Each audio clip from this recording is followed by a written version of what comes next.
आंकड़ों का जो ऑडियंस के लोग जो उसका हवा बनाते हैं ना, मुझे डर उससे है कि वो फिल्म के मेरिट्स को छोड़कर वो बॉक्स ऑफिस के आंकड़ों से उनको, ये जो तुलना होती है ना बॉक्स ऑफिस के नंबर से फिल्म के क्वालिटी की, उस तुलना से मुझे डर से ज़्यादा मुझे उस चीज़ से मुझे घृणा है उस चीज़ की। और मुझे देखिए, मैं भी कमर्शियल फिल्म्स ही बनाता हूँ। कमर्शियल फिल्म क्या होती है मेरे लिए कमर्शियल फिल्म वो होती है जिसमें फिल्म के इन्वेस्टर्स पैसे गंवाते नहीं हैं इन द लॉन्ग रन। तो मेरा मानना है कि मेरी फिल्म्स पैसे गंवाती नहीं है। हाँ, वो मतलब आप उसमें मेरे बड़े पोस्टर्स नहीं देखेंगे कि 300 करोड़ 250 करोड़, वो नहीं देखेंगे और मुझे कोई गिला नहीं है उसका।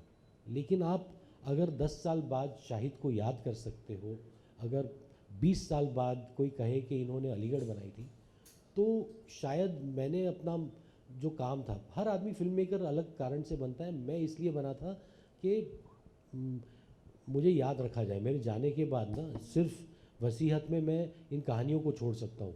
ये पैसे तो है नहीं उतने मेरे पास।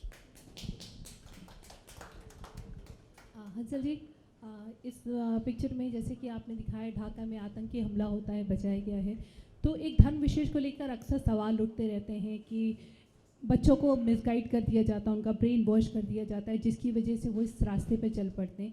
तो यहाँ आदित्य के कैरेक्टर में आपने कितनी उन चीज़ों को इन्वॉल्व किया है जो आने वाले बच्चों को, नई पीढ़ी को रोक सकेगा और धर्म के नाम पे जो उन्हें मिसगाइड किया जाता है वो नहीं होगा?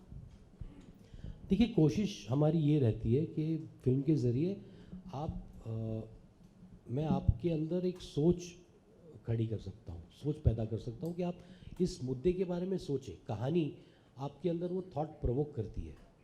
उसके बाद हमें एक कि वो इंसानियत के बारे में आप सोचें। इस फिल्म में जो मैंने दिखाया है, तो मैं हमेशा फिल्म को ना दूर से, थोड़ी दूर से देखता हूँ।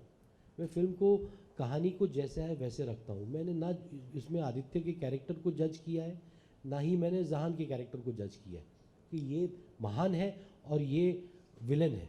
मेरे लिए एंटेगोनिस्ट प्रोटेगोनिस्ट वाला जो एक वो है अंतर, वो नहीं है कोई। वो इंसान दोनों है, दोनों के कंपल्जन्स अलग है। और क्या मुझे आदित्य के कैरेक्टर के कंपल्जन्स, क्या मुझे वो समझ में आते? नहीं, मुझे उसका गुस्सा समझ में आता है, उसकी नाराज़गी मुझे समझ में आती है, लेकिन जिस ज़रिए से उस नाराज़गी को व्यक्त करता है वो मुझे गलत लगता है। और वही हुआ है, मतलब फिल्म में इनका एक आर्ग्यूमेंट होता है, उसमें इसके कैरेक्टर ने इस चीज़ को डिनाई नहीं किया कि गलत हो रहा है हमारे साथ दुनिया में, गलत हो रहा है, लेकिन गलत जो होता है उसका मुकाबला हम क्या लोगों को मार के हिंसा से करेंगे? वो मतलब किस धर्म ने हमको ये सिखाया है कि नाइंसाफ़ी का मुकाबला हिंसा से करोगे, मासूम जानों को लेकर आप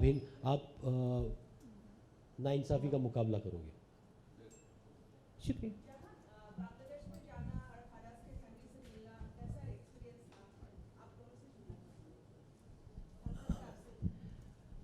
बहुत बहुत मूविंग था एक्सपीरियंस। मतलब ढाका जाना ही अपने आप में, मतलब उम्मीद करता हूँ कि दोबारा हम जाएं, क्योंकि वहाँ सबको मिलकर एक तो बहुत मूव हुए थे। वहाँ की जॉब, वो जो कैफ़े के पास हम गए थे, कैफ़े को भी दूर से देखा था, उसमें एंट्री रिस्ट्रिक्टेड थी तो हमने दूर से देखा था।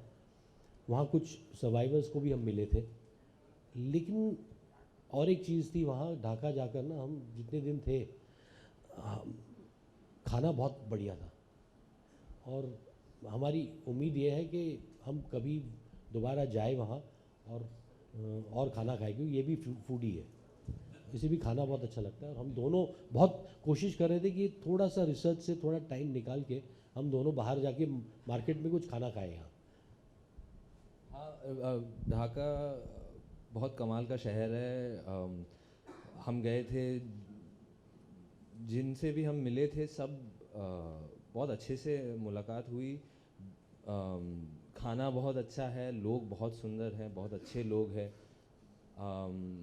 मुझे ज़्यादा फ़र्क नहीं दिखता है ऑनेस्टली, हम सब एक लोग ही हैं। ऐसा भी बॉर्डर खींचा गया है और हम ये हैं आप वो हैं, बट मुझे काफ़ी एक जैसा लगा। तो बिल्कुल उम्मीद यही है कि हम वापस जाएं मैं शुक्रिया अदा करना चाहूँगा कि उनकी कहानी उन्होंने अपनी कहानी हमें दी बनाने के लिए,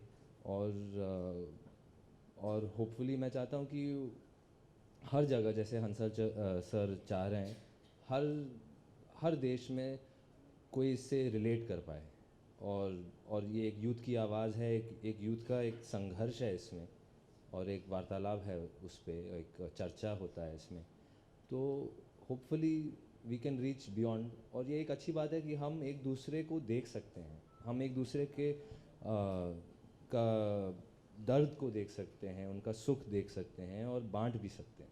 तो हम काफ़ी लोगों से मिले थे, उन्होंने अलग अलग लोगों से, हंसल सर के साथ से, फराज की फैमिली से भी मिले थे और उसमें। मिले थे, और they were very sweet and kind and generous, so we can only return that favor hopefully and by doing honest work, तो वो हमारी जिम्मेदारी है और आई होप हमने पूरी की। Hello, this is Raj from Sansadvani here. Hansal sir, I'd like to ask you that what's the meaning of this word Faraz? Faraz actually is the overall theme of the film. It is not only a character's name. Faraz means standing tall, someone who stands tall. And I think ये जो अभी हम जिस समय में हम जी रहे हैं, जो हम दुनिया में एक समय देख रहे हैं जहाँ there is bigotry, there is a lot of bigotry, we are polarized more than ever before. We are divided. We are one world, yet we are so divided. We are united by the internet. We are no longer कि इस country से, यहाँ से, वहाँ से, हम सब we are united by this small device. But we are so divided. We have put people in boxes. So I think it is time for people like us to stand tall, to be what this band is saying, कि we are Faraz. This band is the spirit of the film. कि we are all Faraz. And that doesn't mean the character. It means that we are standing tall. कि अगर है नफ़रत फैलाने वाले अगर 10 लोग हैं तो 1000 लोग हैं जो फराज बन सकते हैं। मेरा सवाल आप सभी के लिए है। मेरा सवाल आप सभी One at a time, yeah. Please go ahead. You, the one in yellow shirt, can you please?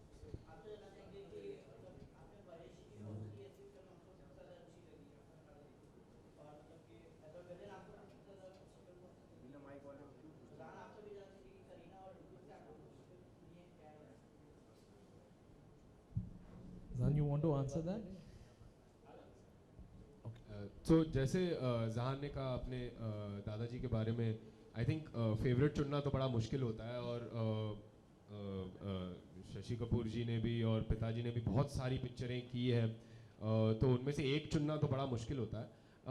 खैर बहुत सारी पिक्चरें हैं जिन्हें मुझे बहुत पसंद है।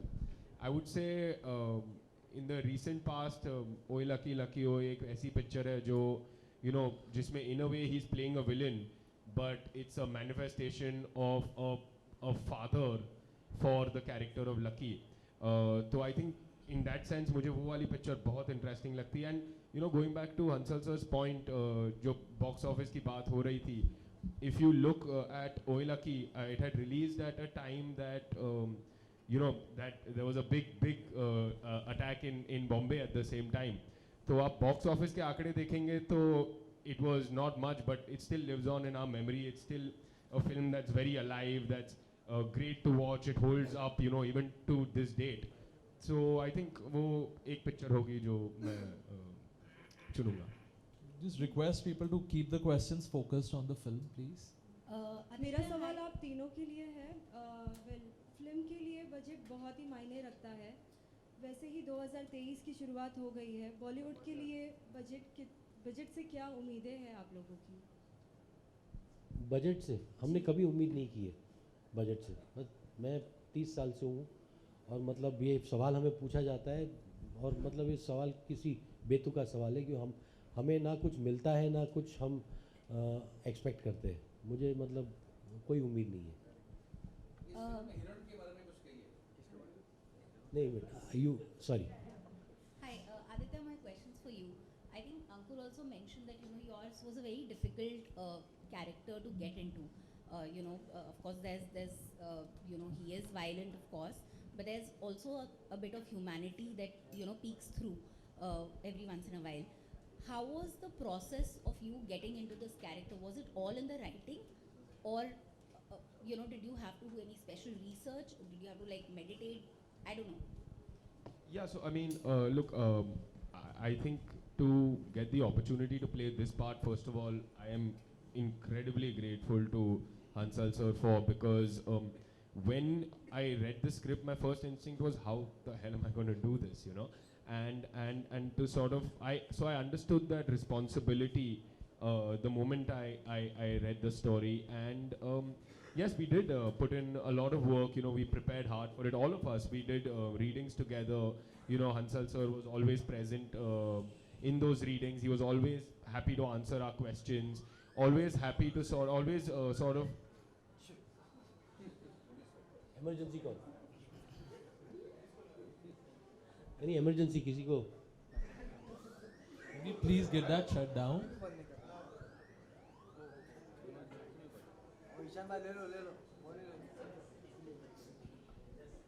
फराज की ज़रूरत है. Aditya, please continue.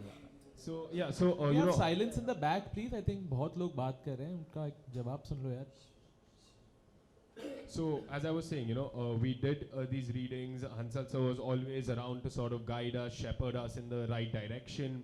We had an associate of sirs from back in the day, Ikhlaq Bhai, who was always present with us to